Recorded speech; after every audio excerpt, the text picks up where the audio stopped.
Greetings 11th class political science students. Welcome back to our channel. Hope you all are doing great. And today we are going to do fifth part of the chapter judiciary. In last class we have started jurisdiction, and in the introductory part of that we have discussed that what are the different jurisdiction of the Supreme Court, and in detail we have discussed the original jurisdiction of Supreme Court, right? And today we are going to start from writ jurisdiction, right? From last class, I think that is clear to all of you, and you are able to understand those matters which come under the original jurisdiction of our Supreme Court. But उसके बाद हम लोगों ने पढ़ा था कि अब कुछ writ jurisdiction भी हैं, right? So when the Supreme Court will issue the writs, what are the writ jurisdiction of the Supreme Court? That we are going to start today. That we will discuss today. So let us start now.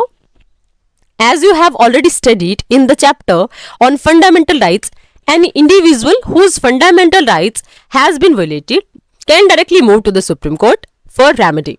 ये चीज आपने already discuss की है, हम already पढ़ चुके हैं बहुत डिटेल के साथ कि अगर किसी पर्सन के फंडामेंटल राइट्स का एक्सप्लॉइटेशन हो रहा है तो उसके पास डायरेक्टली क्या राइट है कि वो सुप्रीम कोर्ट में जा सकता है, right, for their remedy. Remedy मतलब क्या होता है? रेमेडी का पता होगा ना. रेमेडी मतलब उपचार, उसके लिए, उस प्रॉब्लम के सोल्यूशन के लिए. आप डॉक्टर के पास जाते हो ना डायग्नोज और रेमेडियल ट्रीटमेंट के लिए. आप लोग जब नहीं पढ़ते तो रेमेडियल क्लासेस लगती हैं, है ना. रेमेडियल क्लासेस वैसे क्या होती हैं कि आपकी प्रॉब्लम्स को फाइंड आउट करना और उसके बाद उनका सोल्यूशन और उस तरीके से प्रोवाइड करवाना so that you can able to understand that. तो यहां पर भी अगर पर्सन के फंडामेंटल राइट्स का एक्सप्लॉइटेशन है तो उसका क्या सोल्यूशन होना चाहिए, उस रेमेडी के लिए हम कहां जाते हैं? डायरेक्टली सुप्रीम कोर्ट में जाते हैं. The Supreme Court has give special orders in the form of writs. और Supreme Court क्या कर सकता है? Can give special orders, है ना, writs की फॉर्म में. The High Court can also issue writs, but the person whose rights are violated have the choice of either approaching the High Court or approaching the Supreme Court directly. आप लोग अब हमने last class में पढ़ा था original jurisdiction, वहां हमने fundamental rights को इंक्लूड क्यों नहीं किया? क्योंकि ओरिजिनल में हम सिर्फ उन सारी चीजों के रिगार्डिंग पढ़ते हैं जो आप डायरेक्टली सुप्रीम कोर्ट में लेके जाते हो. उसमें आप लोअर कोर्ट में लेके ही नहीं जाओगे. जैसे मान लिया सेंटर स्टेट के बीच का कोई कंफ्लिक्ट है, स्टेट के रिलेशन में कोई कंफ्लिक्ट आया. बट रिट जुरिस्डिक्शन में क्या होता है कि अगर किसी पर्सन को फील होता है कि उसके फंडामेंटल राइट्स वायलेट हो रहे हैं, एक्सप्लॉइटेड हो रहे हैं, तो उसके पास यहां पर ना चॉइस है कि वो अप्रोच करे, या तो हाई कोर्ट में अप्रोच करे या फिर सुप्रीम कोर्ट में अप्रोच करे, right? So through such writs, the court can give orders to the executive to act or not to act in a particular way. और इन writs के थ्रू क्या होता है? कोर्ट ऑर्डर दे सकता है एग्जीक्यूटिव को टू एक्ट और नॉट टू एक्ट. मतलब अगर वो किसी अकॉर्डिंगली वर्क नहीं करे तो उनको बोलेंगे आप इसके अकॉर्डिंग वर्क करो. अगर कोई इन प्रॉपर वे में वर्क हो रहा है तो उनको बोलेंगे इस वे को ठीक करो और उस पर्टिकुलर वे में वर्क करो जो आपके लिए डिफाइंड है. समझ आया? तो रिट्स बेसिकली ये वो वाली अथॉरिटी है सुप्रीम कोर्ट की जो स्पेशली किसके रिगार्डिंग होती है? फंडामेंटल राइट्स के रिगार्डिंग, है ना. तो यहाँ पे सुप्रीम कोर्ट के पास अथॉरिटी है. Although high courts are also having the authority. इसमें क्या होता है? रिट्स क्या होती है? रिट्स इशू होती हैं, राइट, जिसमें बेसिकली क्या होता है? कोर्ट्स ऑर्डर्स देते हैं एग्जीक्यूटिव को, क्योंकि देखो एग्जीक्यूटिव को के ऊपर हम लोगों ने पढ़ा था ना लास्ट क्लास में, चेक एंड बैलेंस थ्योरी होती है ना. तो अगर एग्जीक्यूटिव को कंट्रोल करना, एक तो क्या है कि वो लेजिस्लेचर के लिए रिस्पॉन्सिबल है, दूसरा क्योंकि उनकी रिस्पॉन्सिबिलिटी क्या है? Executive is the organ of the government that is responsible for the execution, that is responsible for the implementation, है ना. तो अगर वो इंप्लीमेंटेशन उस तरीके से करें कि जहां कुछ प्रॉब्लमेटिक है, जो अकॉर्डिंग टू कॉन्स्टिट्यूशन वैलिड नहीं है, फाइन नहीं है, तो क्या होगा? यहां पर रिट्स इशू होंगी बाय हाई कोर्ट और बाय सुप्रीम कोर्ट, जो बताएंगे हमारी एग्जीक्यूटिव को कि आपने जो वर्क किया या तो वो इस तरीके से नहीं होना चाहिए था, या फिर आपने जो वर्क कर दिया वो किसी और तरीके से होना चाहिए था. समझ आया? These are the writ jurisdiction of the supreme court. अब है आपका अपीलेट जुरिस्डिक्शन, जो आप लोगों ने यहां पढ़ी थी. अपीलेट मतलब अगर लोअर कोर्ट से कोई अपील आई है तो उसके रिगार्डिंग भी सुप्रीम कोर्ट फिर क्या करेगा? चेक करेगा, है ना. तो अब ये क्या है? Appellate jurisdiction. The supreme court is the highest highest court of appeal.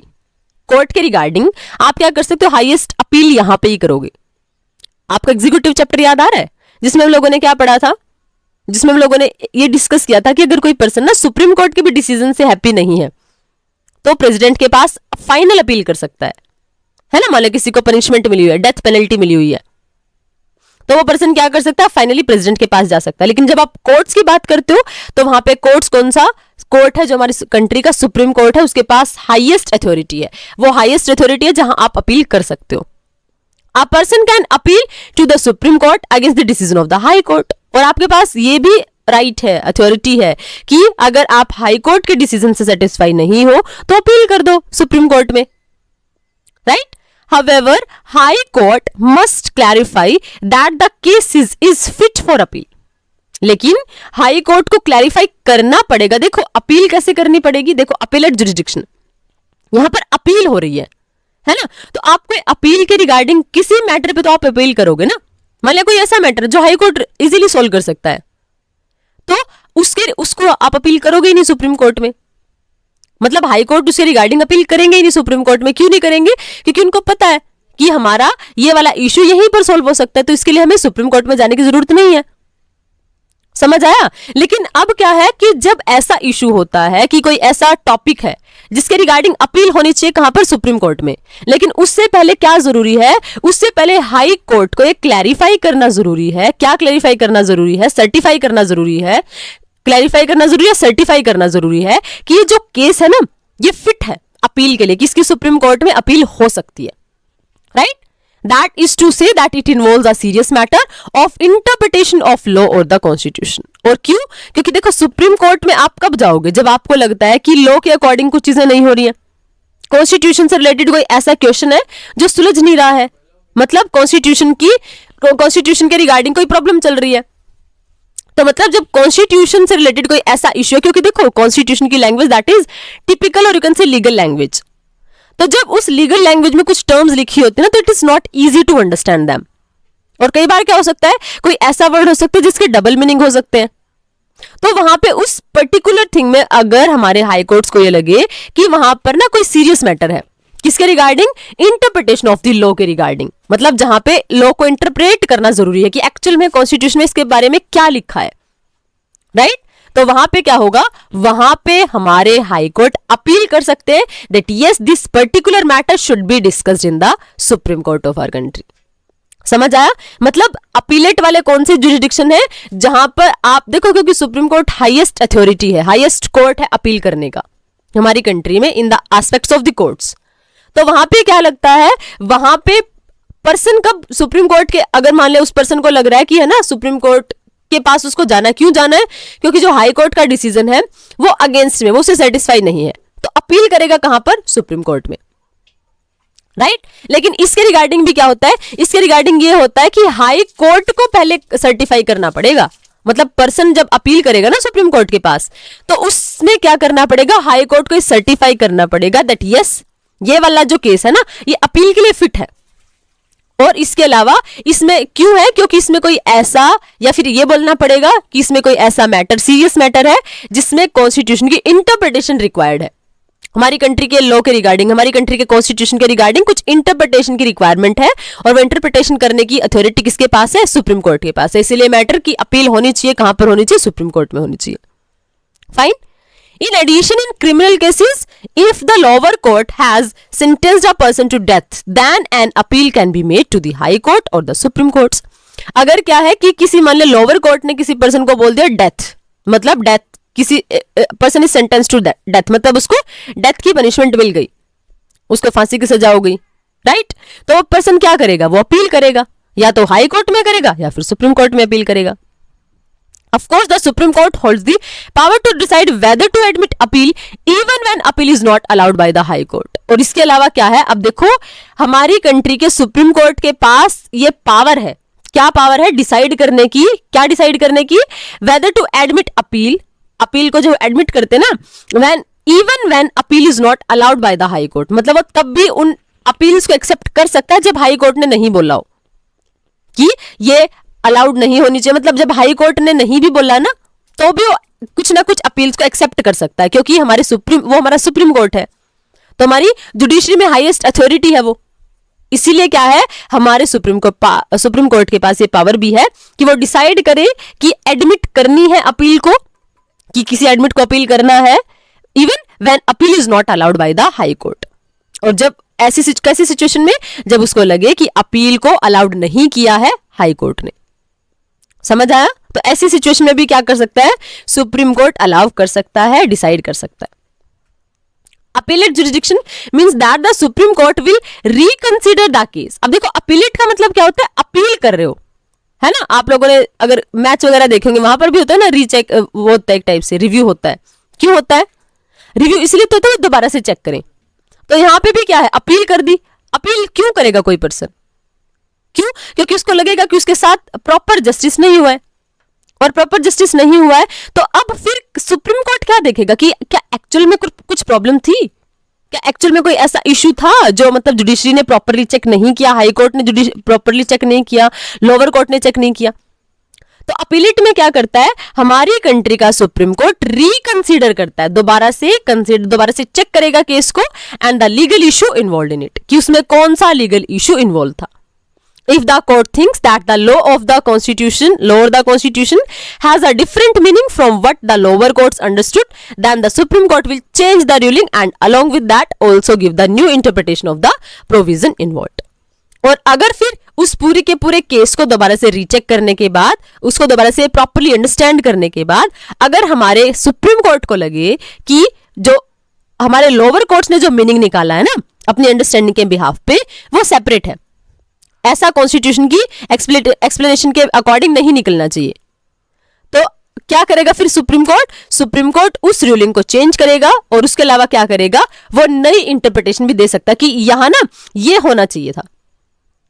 और फिर वो जो जजमेंट होगी ना सुप्रीम कोर्ट की, वो एज आर रिकॉर्ड वर्क करेगी लोअर कोर्ट्स में, कि इस पर्टिकुलर केस में ये जजमेंट सुप्रीम कोर्ट ने दिया था, तो फिर वो एज अ प्रूफ, जैसे हम लोग क्या दिखाते हैं, प्रूफ दिखाते हैं ना कोर्ट्स में, तो as a proof that yes this particular verdict is given by the supreme court of our country, फिर वो बाद में एज अ रिकॉर्ड वो वर्डिक्ट यूज होना शुरू हो जाती है। Fine. The high courts too have appellate jurisdiction over the decision given by the courts below them. अब हाई कोर्ट के पास भी क्या है, क्योंकि देखो सुप्रीम कोर्ट से नीचे हाई कोर्ट है, ऐसे ही हाई कोर्ट से नीचे लोअर कोर्ट भी तो है ना, तो ऐसे ही हाई कोर्ट के पास भी क्या है, अपीलेट जुरिसडिक्शन होती है, लेकिन वो किसकी, जो उससे नीचे के कोर्ट्स होते हैं उसके रिगार्डिंग। समझ आया? तो क्या समझ आया आप लोगों को? रिट जुरिसडिक्शन समझ आया? रिट में क्या होता है, रिट में जहां बेसिकली हम देखते हैं कि फंडामेंटल राइट्स के एस्पेक्ट से रिलेटेड कोई क्वेश्चन है, या फिर कॉन्स्टिट्यूशन की एक्सप्लेनेशन के रिगार्डिंग कोई क्वेश्चन है ना, तो वो रिट जुरिसडिक्शन में आएगा। ओके, तो रिट में बेसिकली क्या होगा कि जहां पर अगर मान लिया वोलेट हो रहे फंडामेंटल राइट्स किसी पर्सन के, और वो पर्सन सेटिस्फाई नहीं है ना, अगर किसी पर्सन को मान लिया डेथ पेनल्टी और ये सारी चीजें मिली हुई हैं, तो अब देखो क्या है, अगर कोई पर्सन फंडामेंटल राइट्स के रिगार्डिंग अगर फील कर रहा है कि यस उसके राइट्स का एक्सप्लॉइटेशन हुआ है, तो वो कहां जाएगा, वो पर्सन जाएगा कहां पे, सुप्रीम कोर्ट में जाएगा। हाई कोर्ट में भी जा सकता है, हाई कोर्ट भी रिट इशू कर सकता है, राइट। अब उसके अलावा अब देखो उसके अलावा हमने डिस्कस किया अपीलेट में क्या अपीलेट में क्या होता है कि जब अपील करते हैं किसी डिसीजन के कोर्ट के अगेंस्ट, राइट। अब देखो फिर क्या होता है, इसमें क्या होता है अपीलेट में कि इस पर्टिकुलर थिंग में अगर लोअर कोर्ट के डिसीजन से कोई पर्सन सेटिस्फाई नहीं है तो अपील करेगा। फाइन। तो यहां पर भी आप दोनों के पास क्या है, हाई कोर्ट के पास भी और सुप्रीम कोर्ट के पास भी, दोनों के पास अपीलेट जुरिसडिक्शन है, लेकिन हाई कोर्ट के बारे में आपको क्या याद रखना है कि जो लोअर कोर्ट्स हैं उसके अगेंस्ट में अपील हो सकती है हाई कोर्ट में। फाइन। उसके अलावा अब देखो यहां तक आई थिंक आपको क्लियर है। अब उसके बाद है एडवाइजरी। अब एडवाइजरी कौन सी होती है, एडवाइजरी होती है जो एडवाइस सलाह देने से रिलेटेड होती है।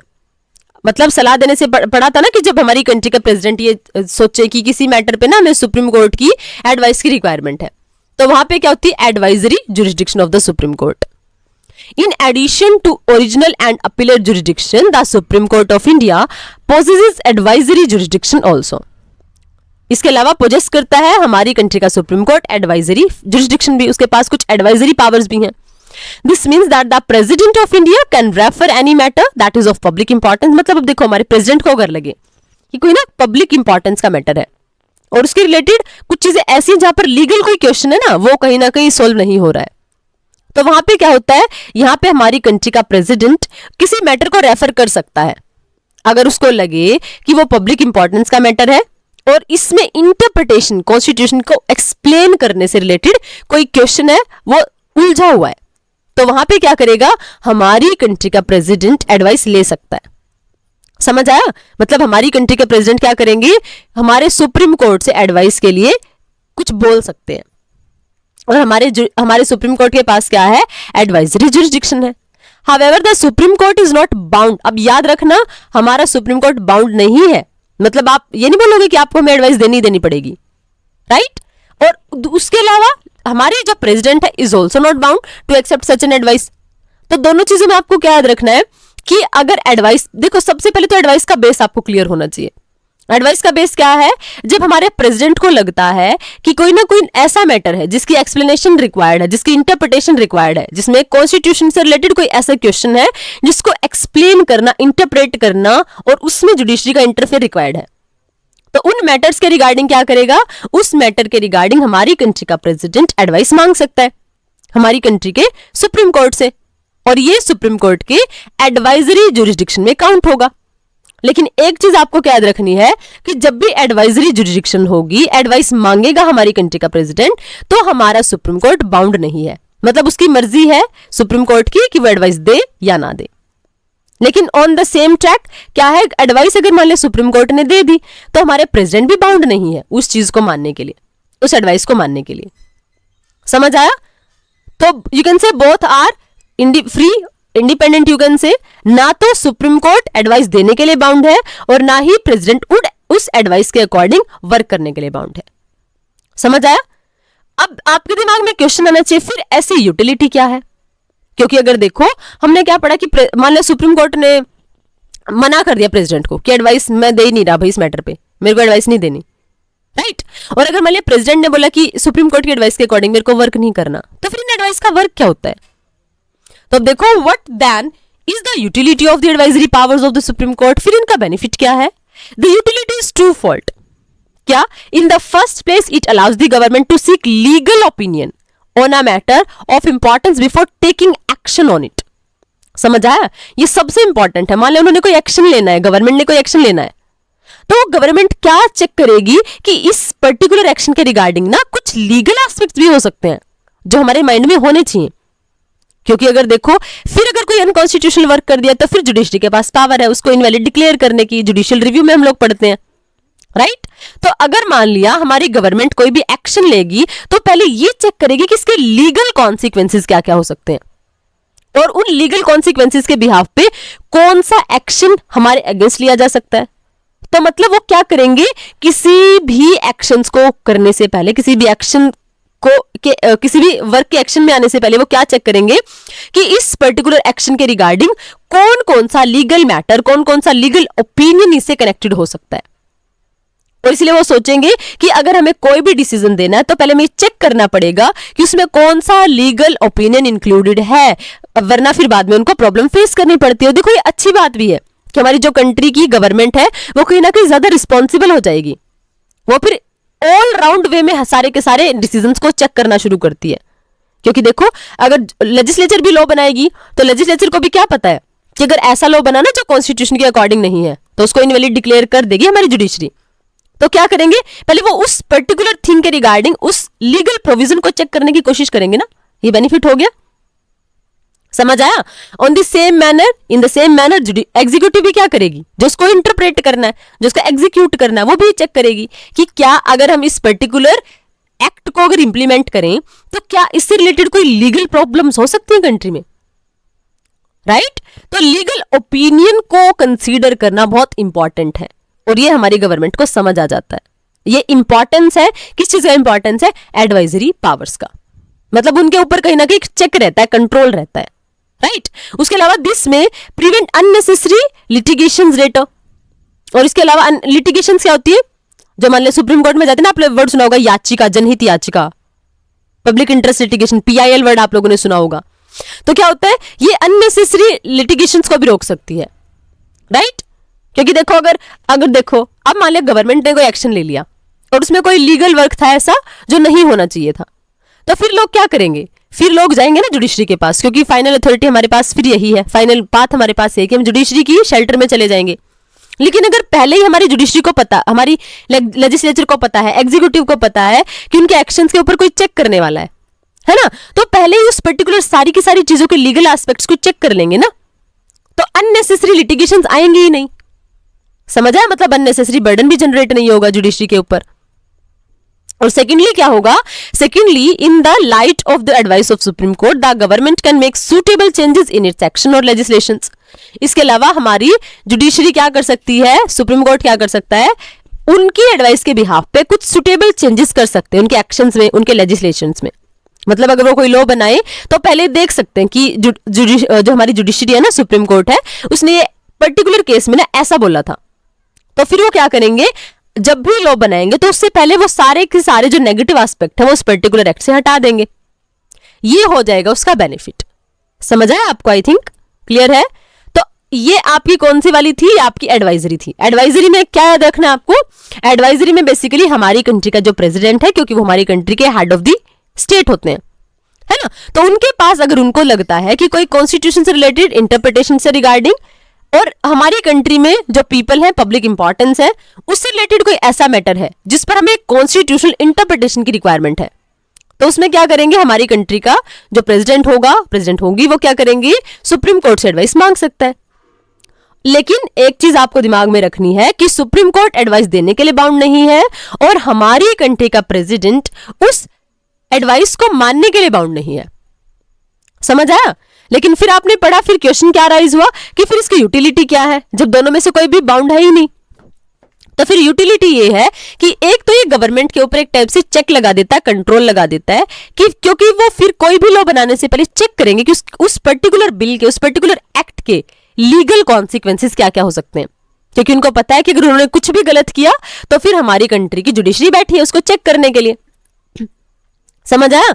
तो इट मीन्स क्या हो सकता है, इट मीन्स हमारी कंट्री की जुडिशरी कहीं ना कहीं वर्क करती है और उससे रिलेटेड फिर क्या होता है, हमारी कंट्री की लेजिस्लेचर और एग्जीक्यूटिव उसी अकॉर्डिंग, मतलब लीगल एस्पेक्ट्स के अकॉर्डिंग वर्क करना शुरू कर देती है। और सेकेंडली क्या होता है, सेकेंडली हमारी गवर्नमेंट को ये पता रहता है कि ये ना लीगल एस्पेक्ट है इस पर्टिकुलर एक्ट में जो हम बनाने जा रहे हैं, तो और इसके रिगार्डिंग जुडिशरी इंटरफेयर भी कर सकती है, राइट। तो कहीं ना कहीं फिर क्या होता है, उनके दिमाग में भी यही रहता है, तो इसलिए वो पहले ही क्या करेंगे, वो सुटेबल चेंजेस कर लेते हैं उनके एक्शंस में, उनके लेजिस्लेशंस में।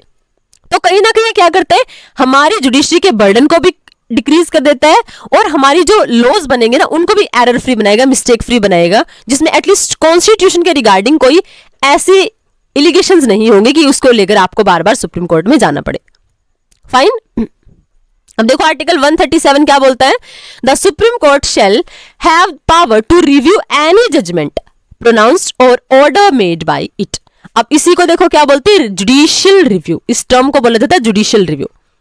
जुडिशियल रिव्यू का मतलब क्या है, जुडिशियल रिव्यू का मतलब यही है कि हमारी सुप्रीम कोर्ट के पास, हमारी जुडिशरी के पास, देखो मैंने आप लोगों को क्या बताया कि हमारी कंट्री में चेक एंड बैलेंस की थ्योरी होती है, राइट। तो जुडिशियल रिव्यू क्या है कि हमारी जुडिशरी ये चेक करती है कि लेजिस्लेचर ने जो लॉ बनाए और एग्जीक्यूटिव ने जिन लॉ को इंप्लीमेंट किया, क्या वो कॉन्स्टिट्यूशनली प्रॉपर है, क्या वो कॉन्स्टिट्यूशन के अकॉर्डिंग है या नहीं।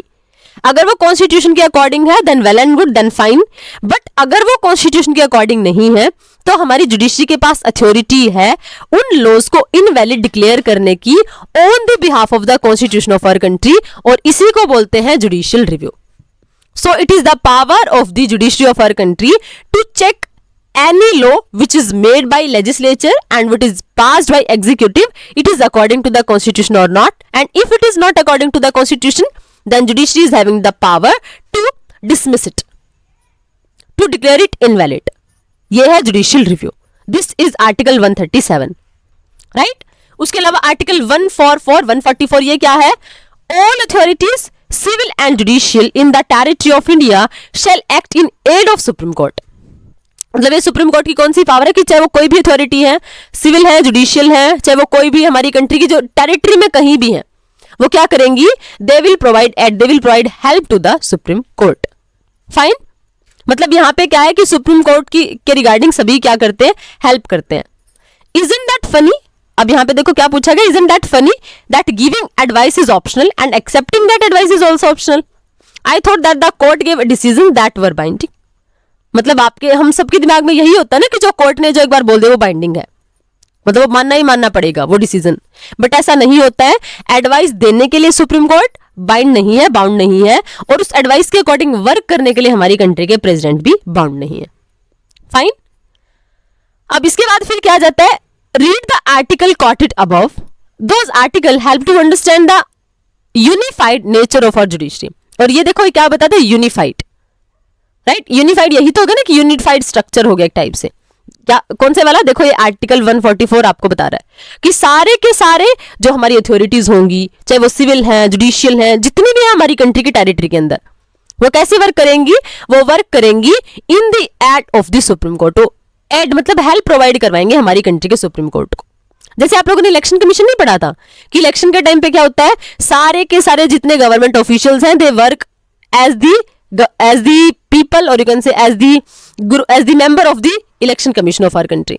तो यहाँ पर सेम वही चीजें कि जितनी भी अथॉरिटी है, चाहे वो सिविल है, जुडिशियल है, हमारी कंट्री में है जो, वो सभी के सभी वर्क करते हैं। क्यों? They are working to provide aid to the supreme court.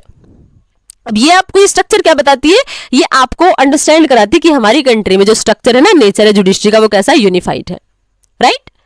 And the powers of the supreme court, और सुप्रीम कोर्ट की पावर्स भी बताता है। Decisions made by the supreme court are binding on all the courts. अब देखो एक चीज बड़े अच्छे से दिमाग में बैठा लेना, ऊपर आपने क्या पढ़ा, जब आप पढ़ते हो एडवाइजरी पावर्स, वहां आपने पढ़ा कि एडवाइस देने के लिए सुप्रीम कोर्ट बाउंड नहीं है, और उन एडवाइस के अकॉर्डिंग वर्क करने के लिए प्रेसिडेंट बाउंड नहीं है। लेकिन जो सुप्रीम कोर्ट ने डिसीजन दे दिए ना, उन सारे के सारे डिसीजंस को अदर कोर्ट जो है हमारी कंट्री के, हाई कोर्ट्स हैं, लोअर कोर्ट्स हैं, वो मानने के लिए बाइंडिंग, वो उनके ऊपर बाइंडिंग डिसीजन है। मतलब गवर्नमेंट के हमारे एग्जीक्यूटिव के ऊपर, जिसको आप हमारी कंट्री की सुप्रीम अथॉरिटी प्रेसिडेंट बोलते हो, है ना, उसके ऊपर वो डिसीजन बाइंडिंग नहीं है। लेकिन अगर सुप्रीम कोर्ट ने कोई डिसीजन दे दिया तो ये एक टाइप से बाइंडिंग है हमारी कंट्री के सारे कोर्ट्स के अगेंस्ट, चाहे वो हाई कोर्ट्स है और चाहे वो लोअर कोर्ट्स है, राइट?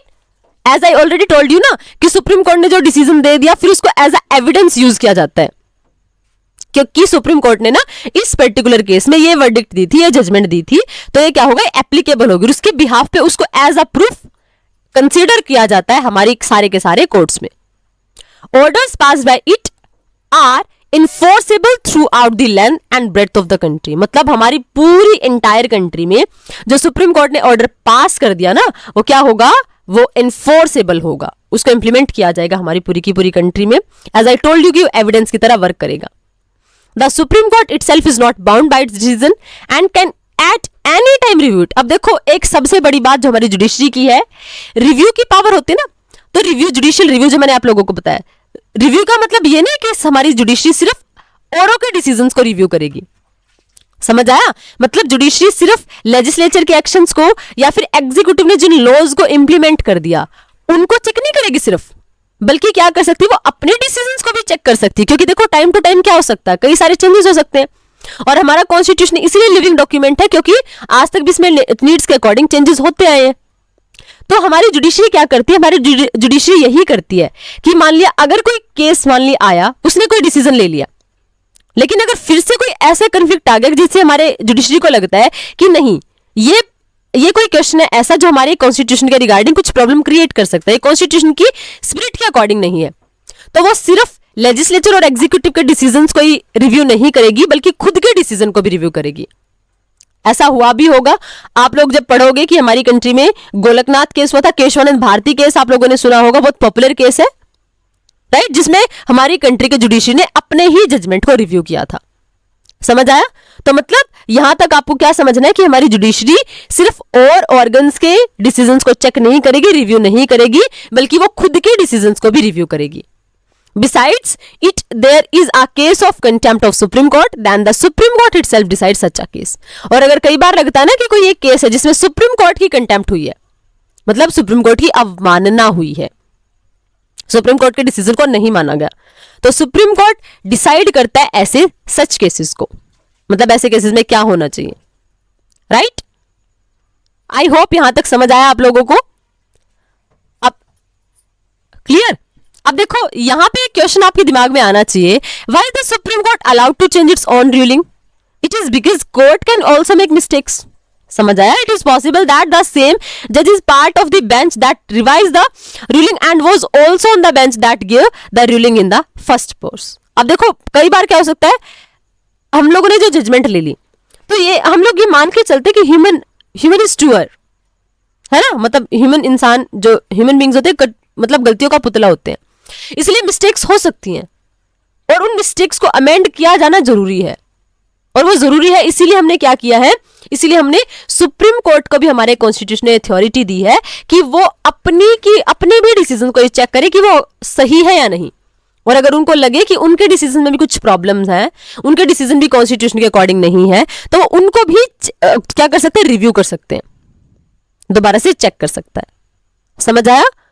आई थिंक अब आप लोगों को हमारे कॉन्स्टिट्यूशन में जो सुप्रीम कोर्ट की एडवाइजरी जुरिसडिक्शन है और जुडिशियल रिव्यू, आई थिंक अब आप लोगों को कंप्लीटली क्लियर है, राइट? अब इससे रिलेटेड आज आप इसको रिवाइज करोगे. Tomorrow I will ask question related to you, related to this particular topic from you.